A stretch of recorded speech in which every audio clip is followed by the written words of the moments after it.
రామభద్రాయ మంగళం మంగళం గౌరవేంద్రాయ మహనీయవ్రాహత్మనే చక్రవర్తుదనోదాయ సార్వభౌమాయ మంగళం బాలిదానందరోదాయ రథ రాజలక్ష్మీశ్వరంగళం రాజా రామచంద్రమూర్తికి రాజా రామచంద్రమూర్తికి సీతామాతకు లక్ష్మణస్వామికి భరత శత్రుఘ్నులకు పవన హనుమానులకు జయ శ్రీమద్రమారణ వరద గోవింద జయ శ్రీరామ్ జయ శ్రీరామ్ జయ శ్రీరామ్.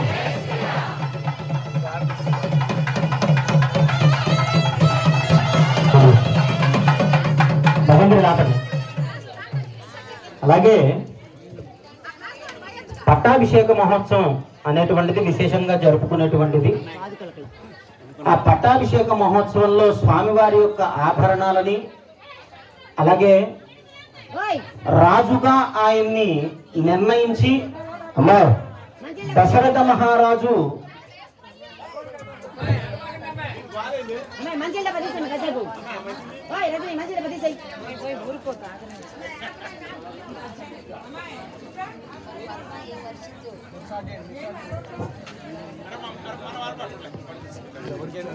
దశరథ మహారాజు మరి ఆయనకి వృద్ధాప్యం వచ్చింది. తర్వాత రామచంద్రమూర్తికి చక్కగా పట్టాభిషేకం చేయాలి పెద్దవాడైనటువంటి రాముడికి అని నిర్ణయించుకొని వారి యొక్క మునులందరి చేత వశిష్ఠ గొప్ప గొప్ప మునులందరి చేత ముహూర్తం నిర్ణయించడం జరిగింది. దేనికి పెట్టినటువంటి ముహూర్తం? రామచంద్రమూర్తికి పట్టాభిషేకానికి పెట్టిన ముహూర్తం. కానీ తానొకటి తలిస్తే దైవం ఒకటి తలుస్తుంది అనేటువంటిది సంకల్పం.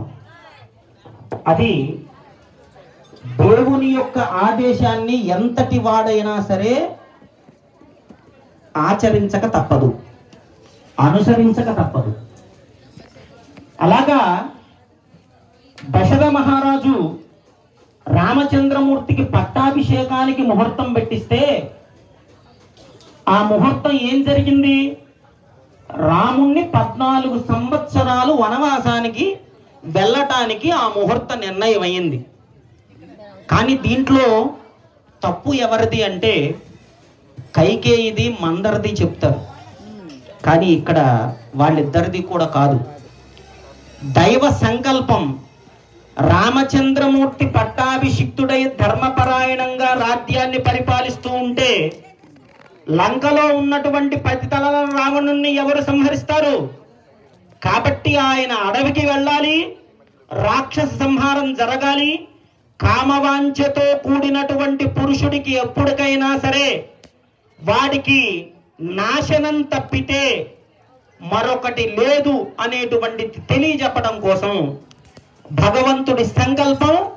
రాముడు అడవికి వెళ్ళి 14 సంవత్సరాలు వనవాసం చేసి అక్కడ వచ్చేటప్పుడు రాక్షస సంహారం చేసి తిరిగి వచ్చి పట్టాభిషేకం జరగాలి. అది దైవ సంకల్పం. కానీ దీనికి బలైంది ఎవరు? మందర ద్వారా కైకేయి బలైంది. దాని ద్వారా దశరథుడు మరణించాడు. కానీ అపవాదు ఎవరి మీద పడింది? కైకేయి మీద పడింది. భరతుడికి పట్టాభిషేకం వాంచలేదు. అలా వాంఛ ఉన్నటువంటి వాడైతే ఎప్పుడైతే భరతుడు అక్కడికి వెళ్ళాడో అన్నగారి దగ్గరికి, నీవు రా అని ప్రార్థించాడు.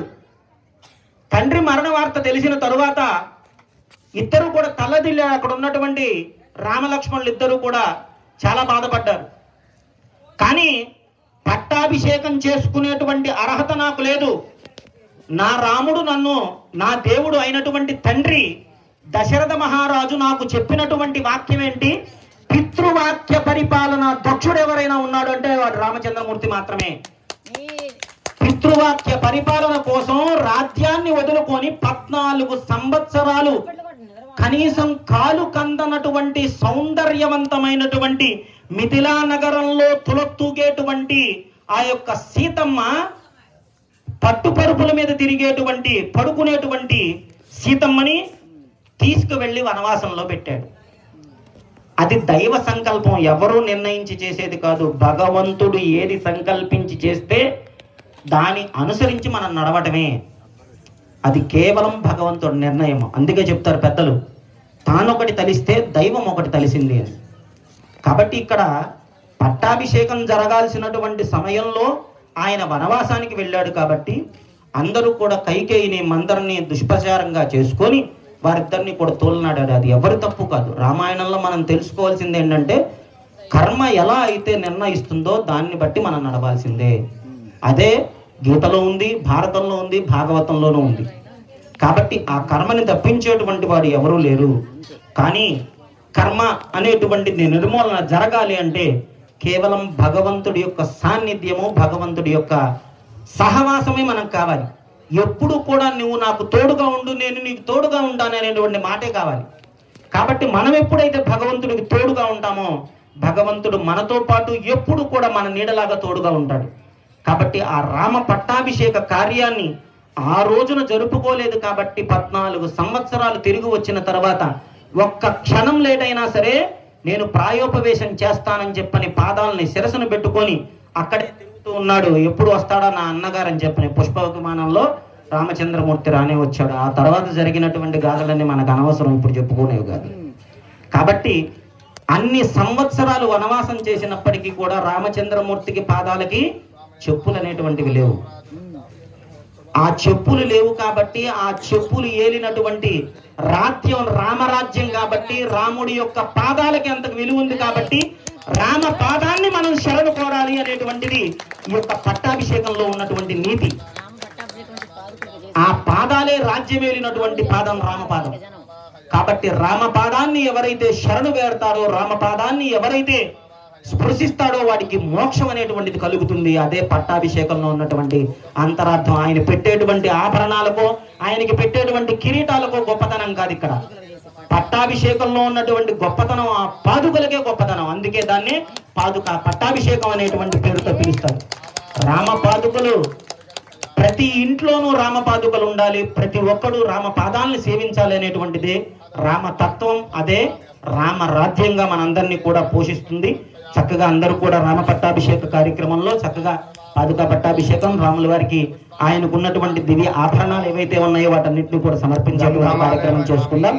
మరొక 5-10 నిమిషాల్లో ఆభరణాలు సమర్పించిన తర్వాత తదుపరి కార్యక్రమం అంతా కూడా ముగించుకొని స్వామివారికి మంగళహారతి, అలాగే పుష్పాలు అనేటువంటివి చాలా వచ్చినాయి. స్వామివారికి పుష్పోత్సవం కూడా జరుపుకొని చక్కగా కార్యక్రమాన్ని ముగించుకునేటువంటి ప్రయత్నం చేద్దాం. జై శ్రీరామ్. ఆవాహిత సప్తఋషిభ్యో నమః. అర్చనా సర్వసాంత్యర్థం చోదవనం నివేదయామి, పానీయం సమర్పయామి, అర్ఘ్యం సమర్పయామి, ఆచమనీయం సమర్పయామి, తాంబూలం సమర్పయామి, నీరాజనం దర్శయామి. మంగళం కౌశలేంద్రాయ మహనీయ గుణాత్మనే చక్రవర్తిరనూజాయ సార్వభౌమాయ మంగళం. లాలితానందలోకాజేల సప్తివ్య విభూతజే వాద్యం గట్టిమేళం రాజహంసాదిరూఢాజే రాజ్యలక్ష్మీశ్చ మంగళం.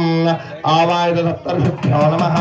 నీరాజనం దర్శయామి, అర్థం సమర్పయామి, ఆచమనం సమర్పయామి, నమస్కరోమి.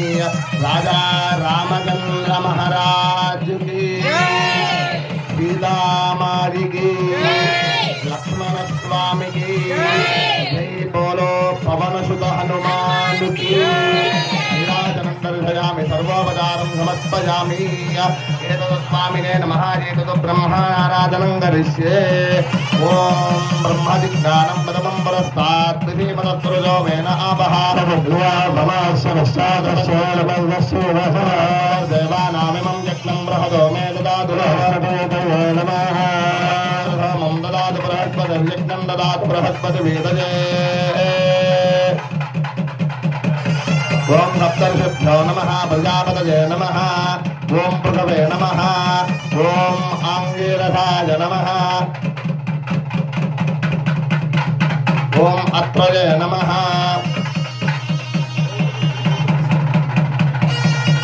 ఓం గౌతమాయ నమః.